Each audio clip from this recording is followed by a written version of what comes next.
Hi అండి అందరికీ ఎలా ఉన్నారు? ఈరోజు మనం మన ఛానల్లో very super healthy breakfast or snack recipe చూడబోతున్నాం. అదే ఓట్స్, బనానా ఇంకా చాక్లెట్ ప్యాన్ కేక్స్. ఫస్ట్ మిక్సీలో 1 cup oats, 2 ripen bananas, baking powder, cocoa powder, 2 tablespoons honey or మీ స్వీట్నెస్కి తగినట్టు హనీ, కన్సిస్టెన్సీకి తగినట్టు పాలు యాడ్ చేసుకుంటూ వీడియోలో చూపిస్తున్నట్టు ప్యాన్ కేక్ కన్సిస్టెన్సీ వచ్చేంత వరకు మధ్యలో పాలు యాడ్ చేసుకుంటూ బ్లెండ్ చేసుకోండి.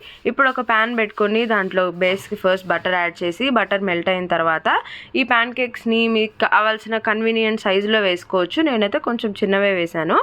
అండ్ పైన కూడా కొంచెం బటర్ యాడ్ చేసుకొని మూత పెట్టి ఒక సైడ్ కాలిన తర్వాత ఫ్లిప్ చేసి ఇంకొక సైడ్ కాల్ చేసుకుంటే ప్యాన్ కేక్స్ రెడీ అయిపోతాయి. వాటిని ఒకదానిపైన ఒకటి పెట్టి ప్లేటింగ్ కోసం పైన బనానాస్ ఇంకా హనీ వేసుకోండి. పైనుంచి కూడా మనం హనీ వేసుకొని తింటాం కాబట్టి ప్యాన్ కేక్స్ మిక్సీ చేసేటప్పుడు కొంచెం తక్కువ అమౌంట్లోనే హనీ యాడ్ చేసుకోండి. ఓవర్ స్వీట్ అయిపోకుండా ఉంటుంది. ఈ వీడియో పిల్లలకి చాలా నచ్చుతుంది. ఈ వీడియో కనుక నచ్చితే please like, share and subscribe.